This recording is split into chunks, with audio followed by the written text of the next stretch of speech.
Hello, dear participants of our online lectures project by Young Scientist Council of Ministry of Education and Science of Ukraine. We have extremely interesting lecture from our guest, who is Alan David Simon, postgraduate researcher and academic projects coordinator, Department of Academics, International Association of Political Sciences, with his topic Conspicuous Identity, vicious cycle of conflict. So you can start, Mr. Allen. Thank you, and greetings to everyone who would be viewing uh, the lecture.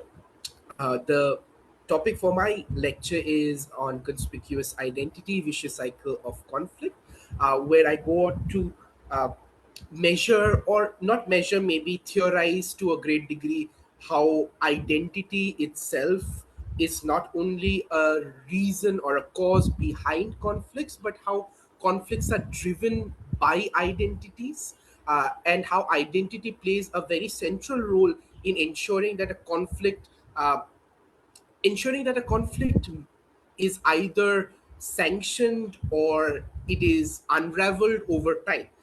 And The centrality of identity in understanding conflict is, of course, not something that is innovated by me. It's neither novel nor is it out of ordinary to consider conflict from the lens of identity, especially because identity has been something that has remained central to the query of understanding both conflict as well as how we draw boundaries between human societies, and how in groups and out groups out identify themselves over time and in different contexts, and how those contexts either bring out relations of cooperation, competition, or conflict, depending on how group interactions over time are highlighted and how those identities are interplayed in the realm of politics.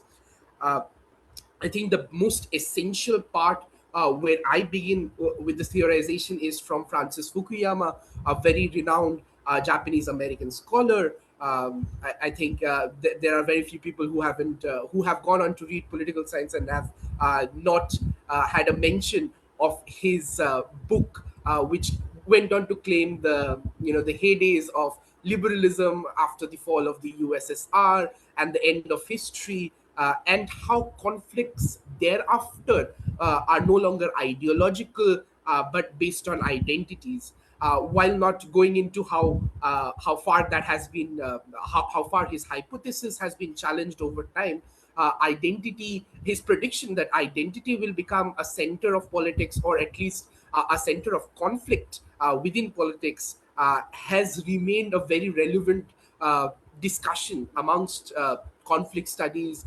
professionals, as well as policy experts who have gone on to consider conflict as a major driver of change in the 21st century.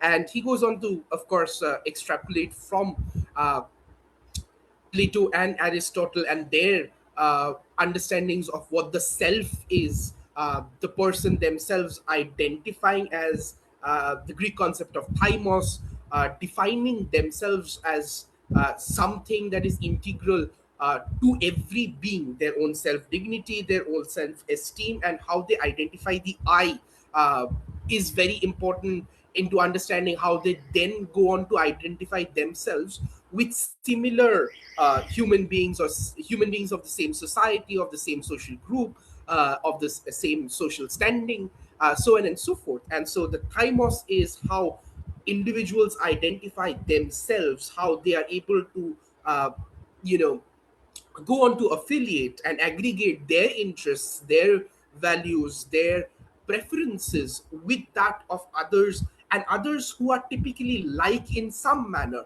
So even if football fans go on to cheer for the same football club, there is an understanding of who that I is. I am a Liverpool supporter, I am a Manchester United supporter, or a Manchester City supporter, or that for Barcelona. So even when we are identifying with, say, non-political affiliations like that of football club, even the football clubs can become very political in their own sense, but nevertheless, when you go on to even identify yourself with a group, you are already acknowledging an identity to yourself and how you identify with the like individuals of that similar group.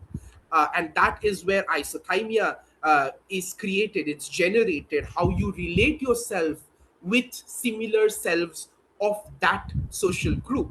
And once you have done so, how you compete with other social groups who are either in competition or in conflict with your social group. So similar, let's continue with that example of football clubs, how Liverpool supporters would want to identify with Manchester United or Manchester City supporters as competitors, as people of a different social group, or a different entity altogether, where they share values with values, preferences, and even identity with their own social group, their own football club. They go on to dismiss or even go on to create a social hierarchy between their group, which is always at the better end, and other social groups who are at the lesser end or at the lower end. And so that entire contention of what the potential self can be, who can be at the higher end of things, who can have more bargaining power, who can go on to dictate the rules of engagement, who can go on to dictate how competition is to be looked at, and who can have a higher social standing relative to other social groups, is how the self goes on to first relate within the same social group that they are in, which is the relational self or the isothymia, and then create the megalothymia, where they compete with others for social standing, for social status, and social resources as well. And that is the basis of how the how identity of individuals are created, and how they are magnified within their own group, where they share their own values and ideologies or preferences. When you talk about political groups, especially, be it a political party, be it that of a nation, where you share nationalism or a national identity, where national pride, where national symbols become central to your identification within your in group, and how the distinction between your national identity, your national symbols, your nationalism is highlighted when you draw boundaries between your social group or your nation state and that of others. That distinction is what creates both the relational self and the potential self, where everything that is an outgroup is either seen as a competition, or as seen as a competition which results in conflict. And if these identities are used, or at least crystallized in a manner which embody conflict, these identities go on to form the basis of how a conflict is driven further and further into a vicious cycle.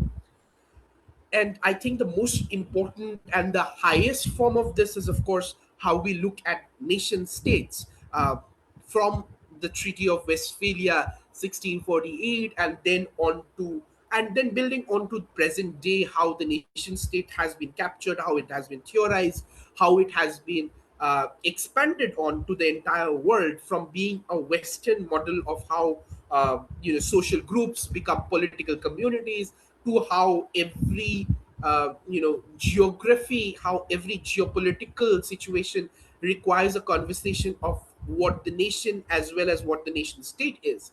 And that, of course, brings us to a lot of debates that inlay within nationalism as well as what the nation is. If identity was all about understanding the I, understanding who you are when in a social group, who others are, and how you compete with others, and how conflict is driven with others when you are looking at social groups, and when you're looking at identifying yourself with a set social group and not identifying yourself with another social group. Nationalism is that exact process, but at the highest level possible, at the most macro dynamics that is possible.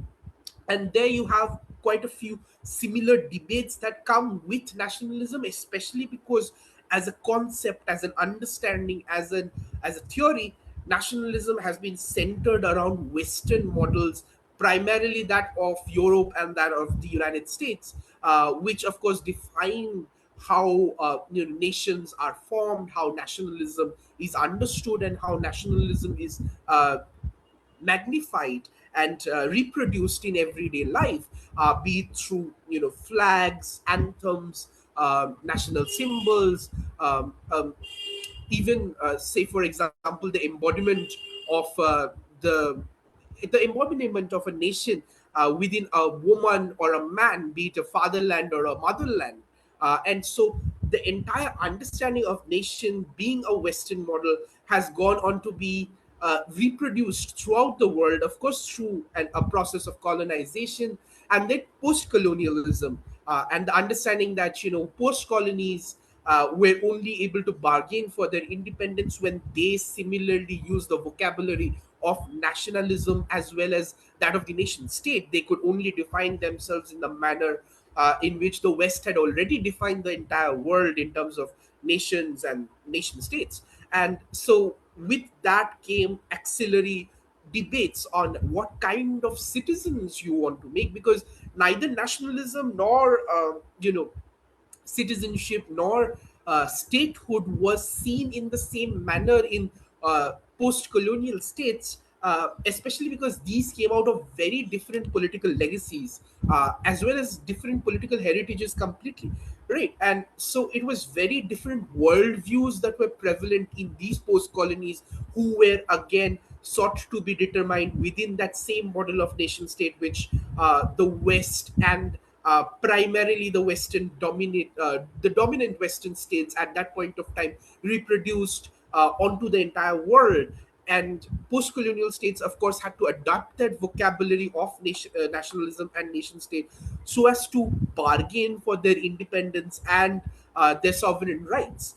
And when the choice of citizenship came, the problem with these post-colonial societies were that the borders, the political borders of these post-colonial societies that were drawn were a not drawn by them; those were drawn by the colonial powers, and b, even if they were drawn, they did not take into consideration natural affinities of ethnic groups, languages, the complex linguistics that the East had, these post-colonial states had. They did not take into consideration the complex social makeup or the composition that was very diverse from what Europe as an archetype could have had. While Europe was largely, European nationalism was brought out by vernaculars, by the use of linguistics, by the use of ethnicity. The East, of course, had diverse traditions that were very different from just considerations of race or ethnicity and language. These included things like caste, could have been things like religion as well, right? Europe's religious composition is quite homogeneous in that manner, that it is primarily Christian, different traditions of Christianity, certainly different denominations, certainly, but largely still a solidarity in Christianity. Whereas in the East, the traditions were so disparate that not only was there no common unifying language, but even if there was a common language, that had thousands of local dialects, that had tribal dialects, and certain tribes had certain different forms of language which were not even written. Those were oral traditions rather than anything else. And so the complexity of a prismatic society, something that Fredericks goes on to talk about, that there is no unified political elite. The lack of a unified political elite is also a reflection of how diverse the society in the Orient itself is. The Orient is not one thing; it's neither homogeneous, nor does it have easy commonalities. And where it did have easy commonalities, the irrational borders of colonial powers tended to go on to break those up. Giving the example of South Asia, for example, South Asia is where I come from, and examples certainly come easier to me from there. If you just look at the borders of South Asia, you will see that the borders overlapped against ethnic groups that are divided into different states, which typically had more affiliation or affinity towards groups across the border. And that has of course created different problems in South Asia, primarily that of migration.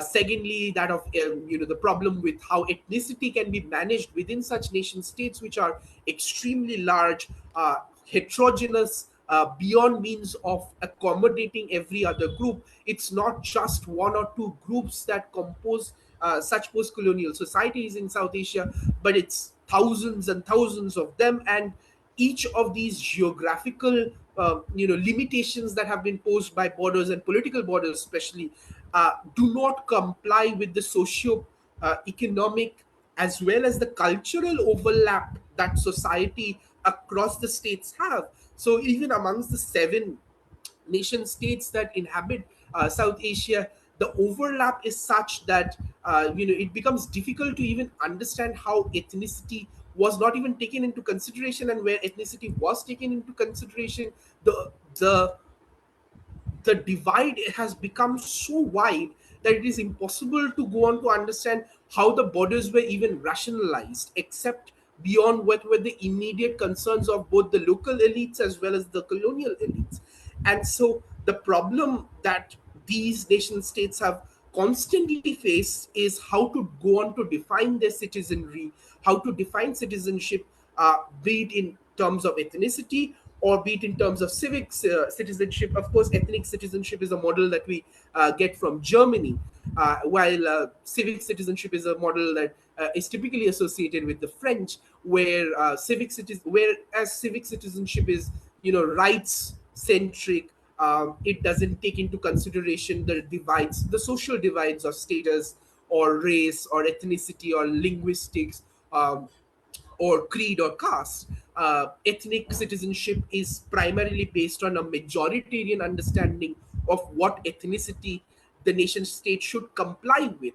And unfortunately, post colonial states have much more been able to rely on ethnic citizenship, where electoral democracies were introduced, but without a culture of constitutional liberalism, where the problem started becoming that when you have a majoritarian population where electoral systems favor majority and majority rule, the majority goes on to dictate the terms of what both citizenship is as well as what national identity is composed of.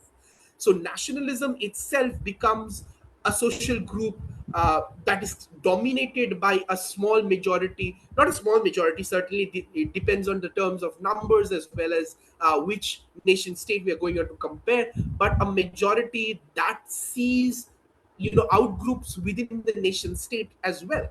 And that is how differences and problems of differences have been generated within post-colonial states, where they have found majoritarian populations who have gone on to comply and gone on to define the nation state as well as the national identity in terms of their own ethnicity, their own language, their own identity, whereas minority populations are regularly squeezed towards the periphery or marginalized in terms of both economics as well as social capital, and certainly also in terms of how state resources are divided amongst its own people. And so problem with such a macro level of nationalism has been that one, it has been largely ethnic in post-colonial states, and the second problem has been that since it has been a majoritarian understanding of what the nation is and what the national identity is, uh, that national identity has largely been very homogenizing. It has been an amalgamation of a few traits, but it has certainly been homogenizing, not allowing or not accepting a lot of a lot of nuances that can be put forth by smaller minorities or micro minorities, even, or minorities even within the majority traditions of faith. And so that has been a consistent problem within post-colonial states, where a when you look at the adaptation of nationalistic models, most of these post-colonial states have gone on to determine themselves as ethnic, in terms of ethnic citizenship. And within this ethnic citizenship, due to a lack of liberal constitutional political culture, these have largely remained electoral democracies rather than being able to reproduce a more deliberative form of democracy or a more substantive form of democratic culture. And so when only electoral politics has gone on to define how democracy functions in these post-colonial states, the majority has gone on to decide what the nation is, what national identity is, and what nationalism is. And so there has been a creation of a mainstream pole and a minority that has been pushed towards the periphery. And these majority, both the majority and the minority, are not always consistent. These are renegotiated over time. They are either brought in or brought out depending on what the issue is. And these are issue based coalitions rather than simply being very these are not hard borders. These are borders that are regularly negotiated, and these are borders which have their own fluxes depending on what kind of issue is being negotiated on. And these become very porous borders as well, as social groups sometimes come into coalition when interests align, whereas they break away from coalitions when their interests do not align. A form of very flexible solidarity, to borrow from Patricia Hill Collins, of course, a feminist scholar, but nevertheless something that can be borrowed till here, where social groups within that political majority and political minority are not consistent, but exchange depending on and shift positions and realign over time, depending on which issues are at the forefront and what the political dynamic of the state itself over time becomes.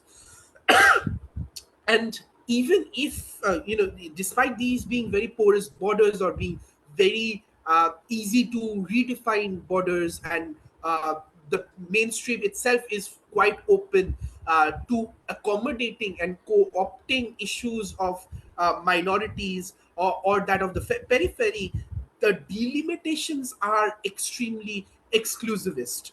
Nationalism as well as national identity is exclusive to the nationalist coalition, and beyond that as well, minorities are not only pushed out, but they are defined in terms of what they are not rather than what they are. Just to give a few examples on the top of my head, if you just look at South Asia again, for example, Bangladesh is a very complicated nation state in its own right, especially because it comes out after a breakthrough from a post colonial state. And so, if you know the ethnic composition of Bangladesh, it's largely Bengali speaking, linguistically Bengali and ethnic Bengali population.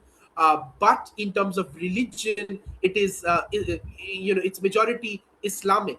And so the difficulty of defining what a nation is for Bangladesh was considering that 1947, the partition of India was done on religious lines, for which Bangladesh and its geography, being largely Islamic, was clubbed together with Pakistan, which was coming out as an Islamic state, in contrast to that of secular India, which was majority Hindu. And so when you have the 1947 partition being justified as a partition between two separate religions, the 1971 breakout from Pakistan for Bangladesh was difficult to redefine, because in case they were simply being Bengali, which was the only identity that was distinct in their case from that of Pakistan, how do you go on to justify the 1947 partition? Because Bengali Hindus reside in India, and a large part of Bengal itself is in India, right? So not only was it a difficulty in redefining themselves just as a Muslim state or just as a Bengali state, because if they were just a Bengali state, why not be unified in India, where much of the Bengali Hindu population resides? And if they were a Muslim state, then what is the point of another breakout from Pakistan in 1971? And so when they go, Bangladesh goes on to negotiate this by clubbing both of those identities as inseparable. Being a Bengali Muslim is tantamount to being a Bangladeshi. And so when these identities are clubbed together, delimitations against both India as well as that of Pakistan become exclusively clear. Why is Bangladesh not a part of India? Because of religion, because it's certainly Muslim. And why is it not a part of Pakistan? Because it's ethnically Bengali, so it is very distinct in its own right. And these go on to produce larger problems. And of course, conflict also plays a very important role. For example, India and Pakistan have had 4 wars between them till now, and all 4 of those wars have gone on to create such an exclusivist delimitation that, despite being from the same region, despite having a lot of similar traits, including that of, say, cuisine, say that of art, language, even ethnicity, race, for example, despite having so many similarities, the highlighted similarity the highlighted exclusion of that of a border has gone on to create such disassociation with each other that, if you go on to ask a Pakistani what makes them a Pakistani, they might go on to let you know initially that, it's because they are a Muslim nation that came out of India, because there were concerns that a Hindu majority in India would not have a free space for Muslims and their traditions. But they then go on to say that we are certainly Pakistani because we are not Indians. And similarly, for Indians, we are not Pakistani.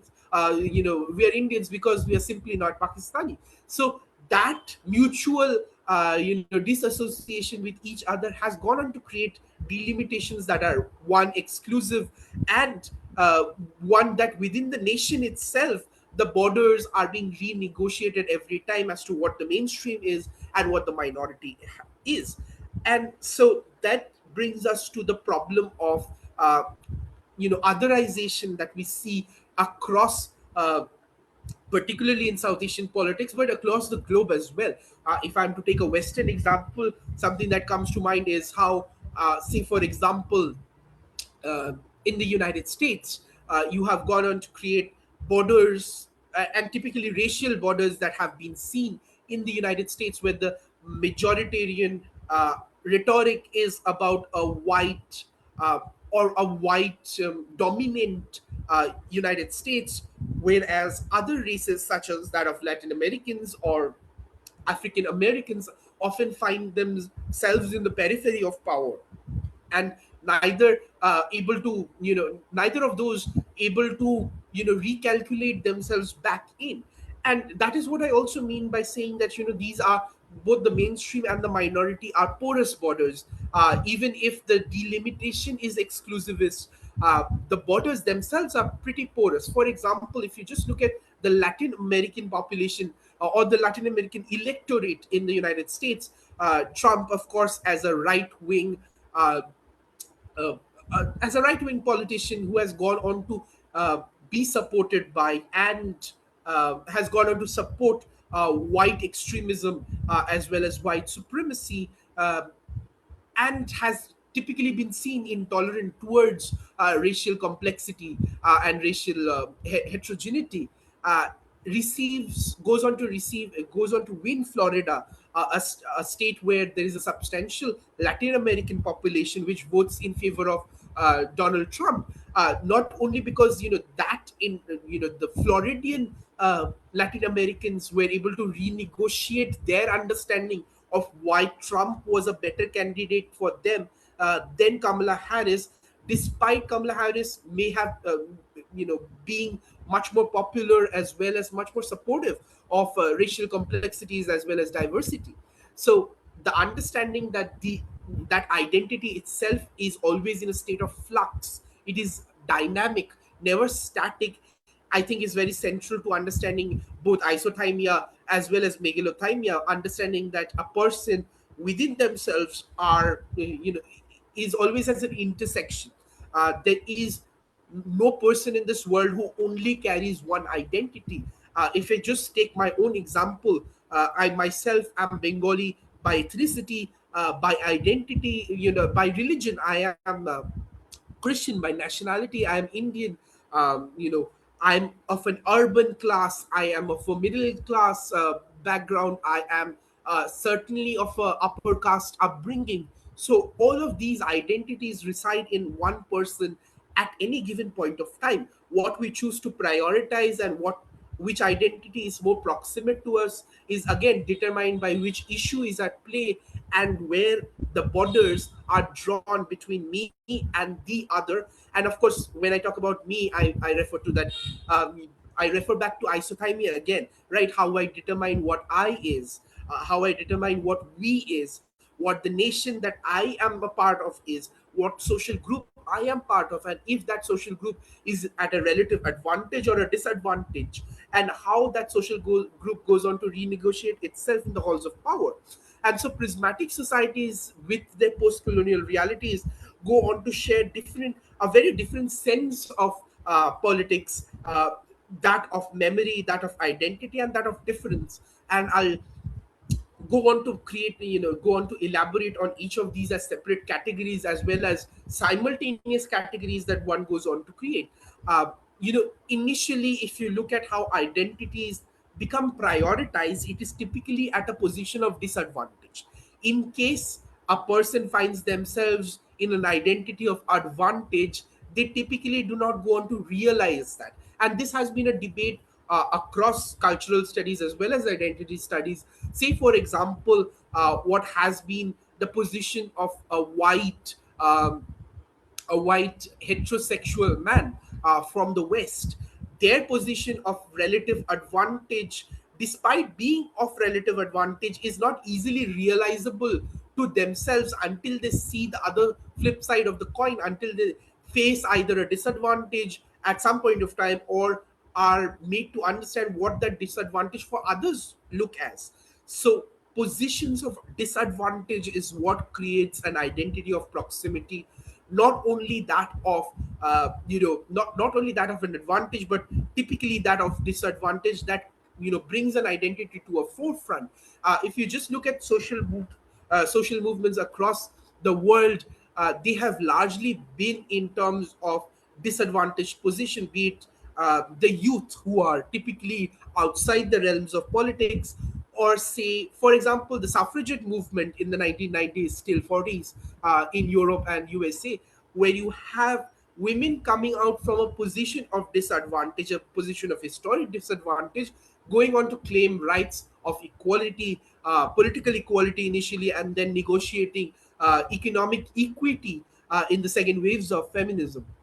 And so understanding that identities typically get prioritized and pushed to the forefront once somebody has realized, or a substantial group has realized, the relative disadvantage of their social group in comparison to other social groups. Take men and women, for example. The relative advantage of men might not be able to realize the disadvantage of women, but the relative disadvantage of women is easily highlightable because it is a lived reality of that social group.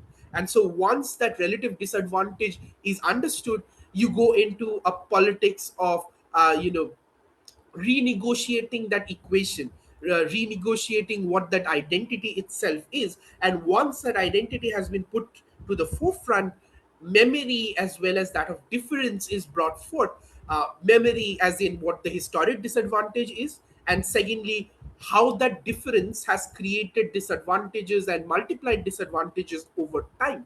And once these identities go on to crystallize, a politics of both utility is created, where social groups go on to mobilize both in terms of electoral politics as well as in forms of social movements, to gain more resources from the state and renegotiate policies that are either disadvantageous to them or do not take them into account with that of the state, and also create different delimitations of how nationalism looks at them.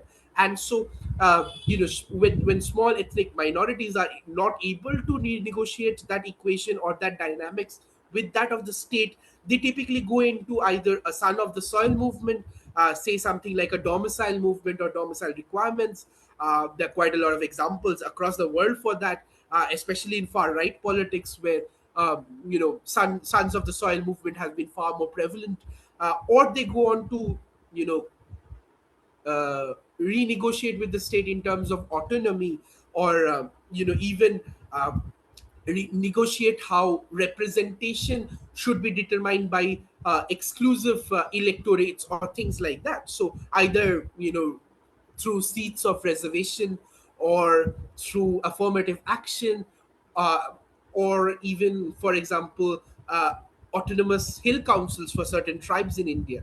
So these become different ways in which smaller minorities, once they realize their own disadvantage, go on to seek utility in terms of resources, in terms of space, in terms of affirmative action from the state, and renegotiate their belonging to the nation and how they are a part of the nation as well. And so when these different forms of politics do come together, certain realms become realms of conflict with that of the advantaged group or groups of competition. For example, resources. One of the best example to look at in groups and out groups when it comes to a macro level of nationalism is how migratory populations are treated across the world, where migrants are seen as either a burden on the host society, where resources are either cornered off towards the migrants, or migrants taking advantage of state resources which could have otherwise gone for the development of the majoritarian population of the host society. And so resources become a contention where something that group theory also talks about, how dominant groups would typically want resources and advantages within the system or within the political systems to align with themselves rather than being aligned with that of the minority. And when minority such as migrant populations receive benefits from the state, that results in counter mobilization by majoritarian groups, the host society, and the majoritarian standpoint or the majoritarian social group in that geographic location, to come off against such minority groups who are cornering the advantage of the state.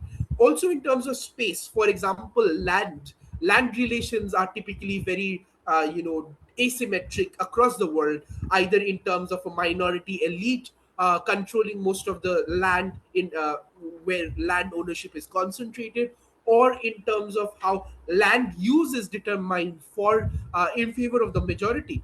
In case land is being allowed for, say, rehabilitation or reconciliation of migrant groups, that becomes a contention of how land has rather been redistributed to different groups, and how space is being confined. And of course, the politics of space is an elaborate domain of how even the smallest of places, smallest of offices, smallest of intersections and roads can become positions of reconsideration, become positions of resistance from both the dominant society as well as that from the minority or migratory society or migratory groups, because they go on to claim such spaces as the only as the only source of existence, as the only source of claiming an identity beyond what they have been doing.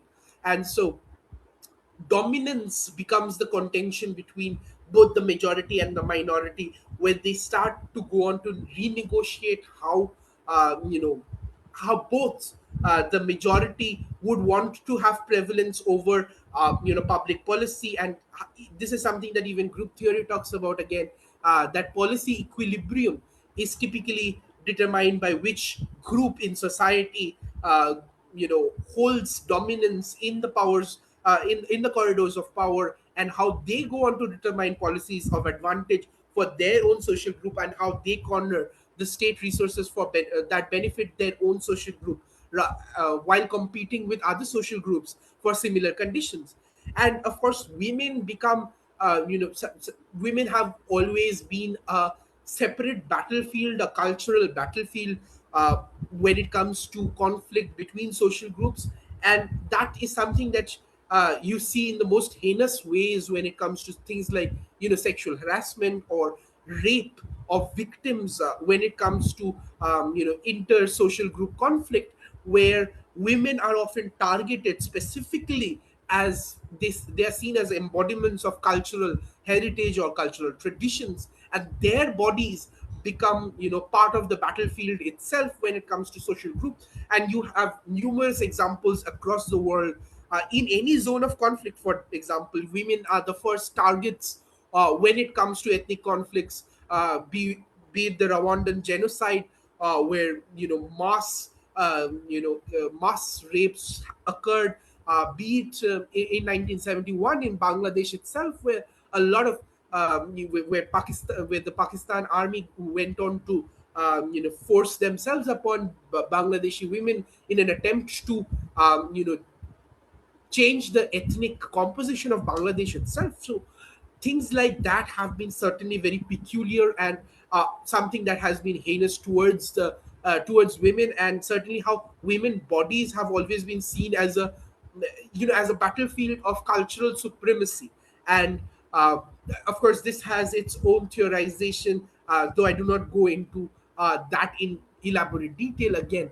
But that is something that is very peculiar to ethnic conflict, and something that is a very stark element of any form of conflict, where we see two social groups either compete or in open conflict against each other, be it violent or non-violent.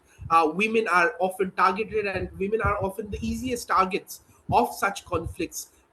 For example, where women are often physically abused as well as verbally abused. Now that in the politics of the Internet of Things has begun, women are often targets of sexual harassment as well as bodily abuse over the internet, where death threats or rape threats are fairly common when it comes to political arguments or conflicts of ethnicity or that of social standing.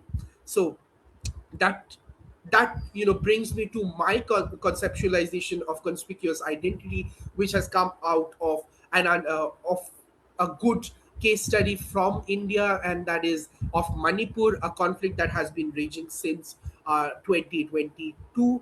Uh, and of course, it has a longer history than 2022. But nevertheless, that is something that I've gone on to study. And so that brings me to the snowball concept of conspicuous identities. It's not that identities initially generate conflict and then disappear. The role of identity in conflict continues in the manner in which conflict becomes cyclical and often reinforced by identity over time.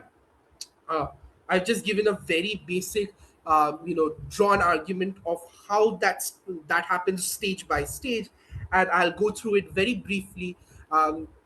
One is how identity is crystallized, coming back from Francis Fukuyama's understanding of how the isothymia leaps onto meganothymia, and how social groups are affiliated with and made aggregate interests, ideologies, as well as values for an individual, and how individuals go on to ascribe to those collective values, identities, as well as interests. And over time, once the crystallization of such an identity happens for a substantive collective of individuals, they go on to chart out competing with other social groups for greater advantages in this in the state system. And that occurs typically through electoral politics, either by creating an ethnic political party. For example, in India, you have caste-based parties like that of the BSP or SP, even the RJD. In Pakistan, similarly, you had the Bhutto family, which came out of the Sindhi Mujahideen conflict, and so uh, not the Mujahideen conflict. I beg your pardon. So it came out of the Sindhi identity largely, and so that entire understanding of how crystallization of identities occur within electoral politics, and then it becomes a cycle onto itself, where social identities are reinforced once said political parties, which are based on ethnicity or different social group identities, come into power and create policies that either provide affirmative action or resources or reaffirm advantages to their specific social groups, which create their voter base or a vote bank for them. And so the cycle of identity begins to be politicized. And once that happens, the problem of laminality also sets in, where social groups become ghettoized over time, where they do not interact with other social groups at all, or in a substantive manner. In case a social group becomes dominant in its own right, it stops renegotiating or negotiating with other social groups in terms of interdependence. For example, if you have a shopkeeper of, say for example, South Asia goes through a lot of religious conflicts. In case a shopkeeper is Muslim, and the customers that he has are primarily Hindu, there's an economic incentive to not have conflict in terms of religion, because you have a customer base which is largely Hindu, and you yourself are from an out group, and so economic interdependence sometimes de-incentivize conflicts. But when laminality sets in, where substantive interaction is failed, especially in post-conflict societies, then it becomes very difficult to re-establish, negotiation, or even re-establish understanding of each other in terms of social groups. And that creates a further chasm between social groups and increases the distance between them, both in terms of the most egregious, or the most uh, absolute ideas, absolute identities being highlighted, rather than moderate, middle, centric grounds being struck. And so that becomes a vicious cycle in itself, because once conflicts set in case there is no substantial interaction or interdependence between communities, that goes on to create a further chasm and keep on fueling the conflict. And when once a conflict begins, it typically ends up being a conflict of vendetta, where nobody any longer remembers what the first cause for the conflict was. Conflict may have begun with an immediate trigger. Say for example, there are quite a lot of instances where religious conflict in India has occurred due to dietary practices of Muslims and Hindus.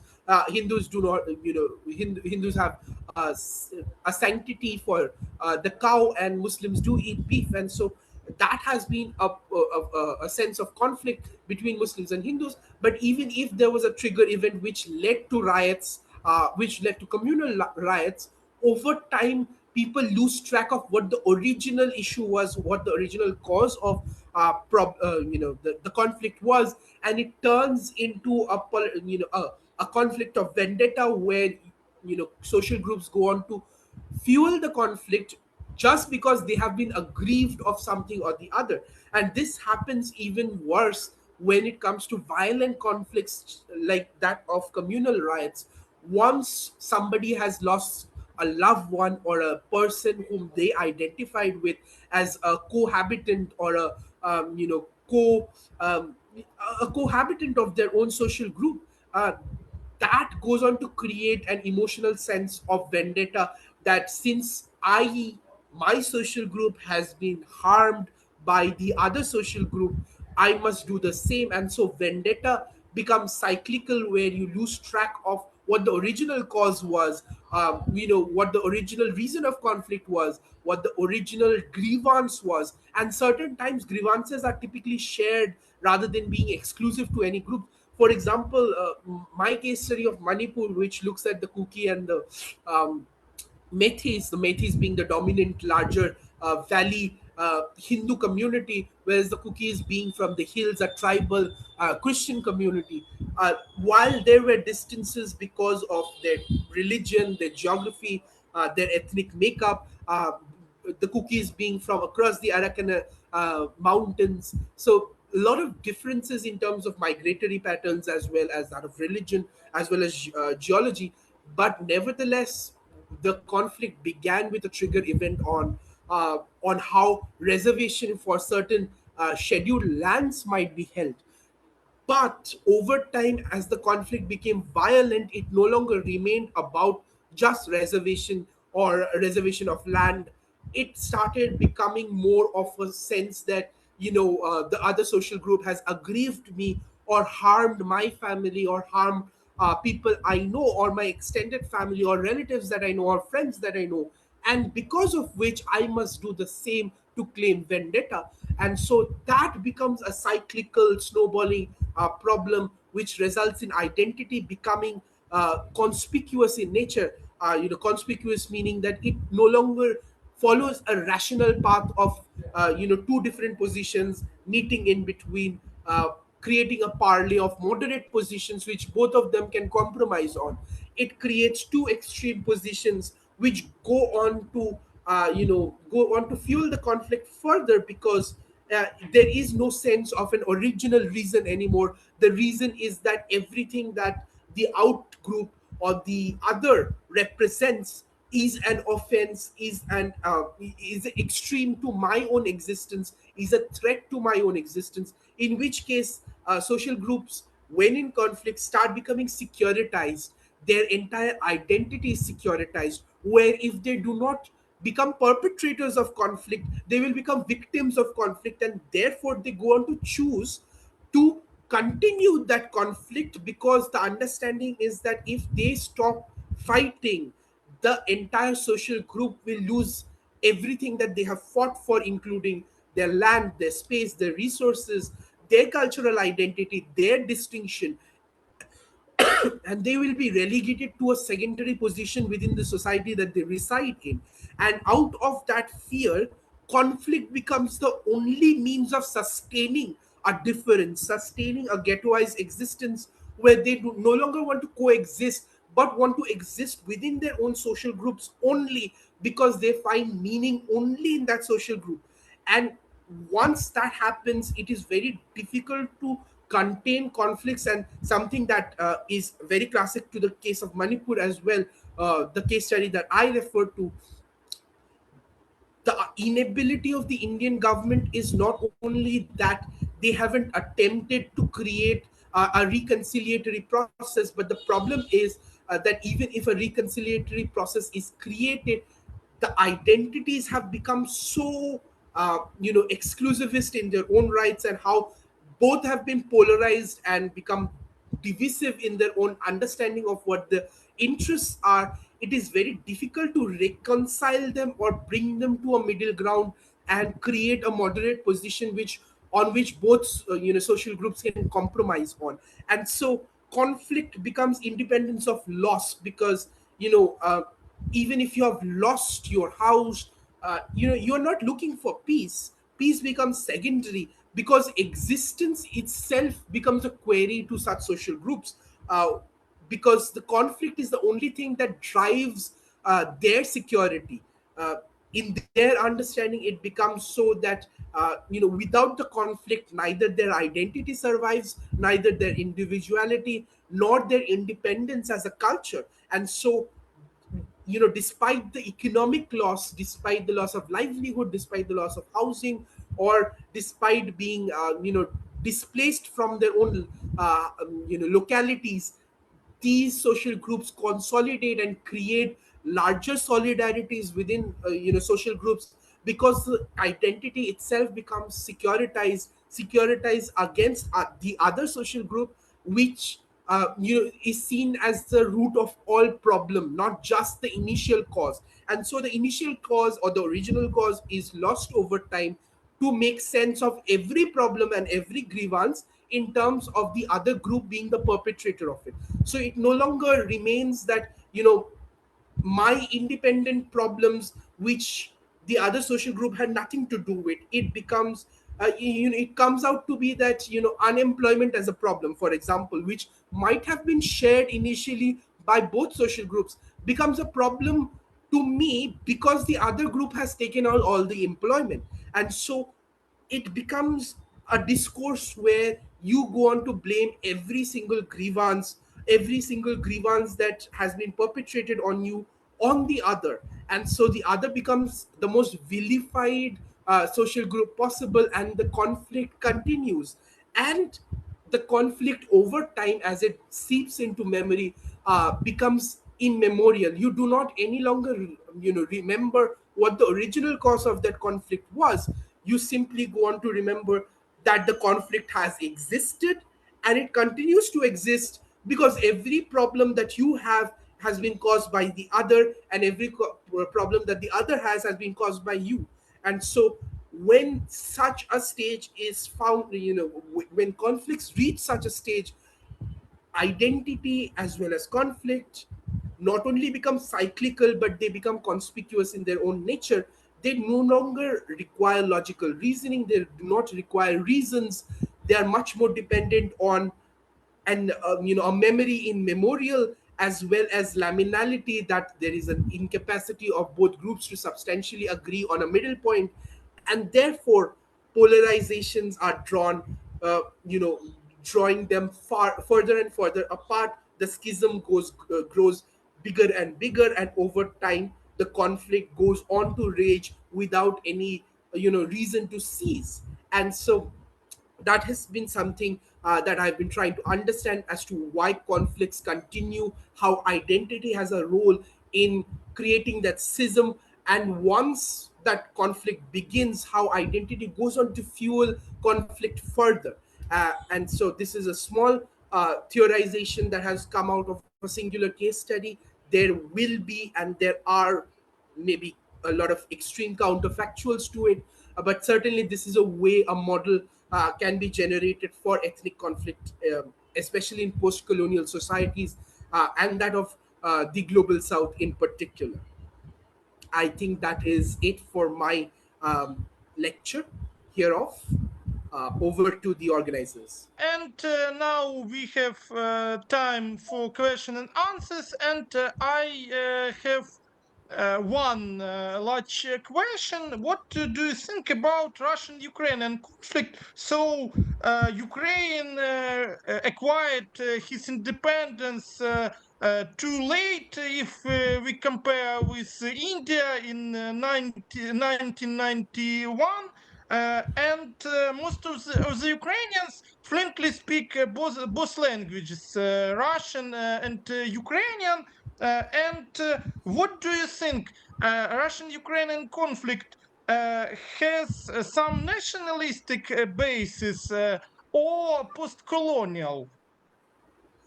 Right. I'm very thankful for the question because it brings us to an immediate context. Much of my discussion was very theoretical in nature with very few examples. As far as I was concerned, I would have loved to give far more examples, but time limitations, of course, keep you short.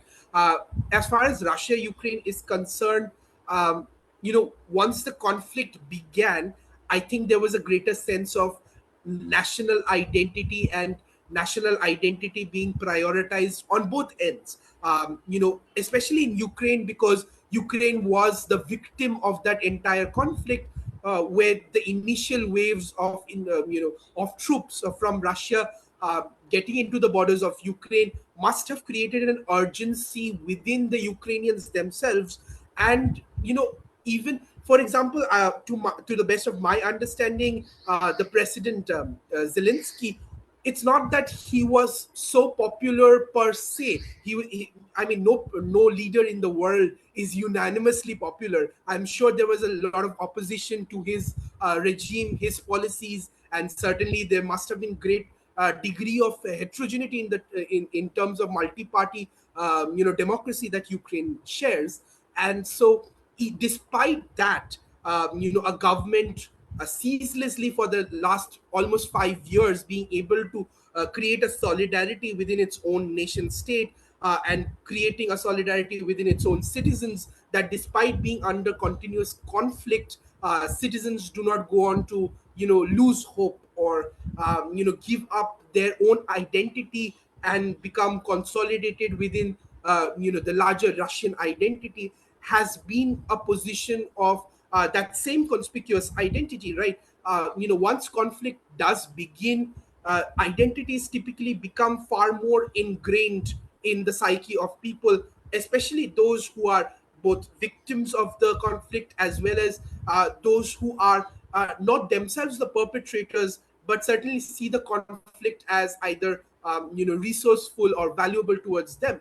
And similarly, I would argue that in Russia, especially because Russia's understanding of themselves has changed over time under Putin's regime. and how civilizational state has been what Russia goes on to claim, and that is how a historic claim is what Russia goes on to propound onto Ukraine.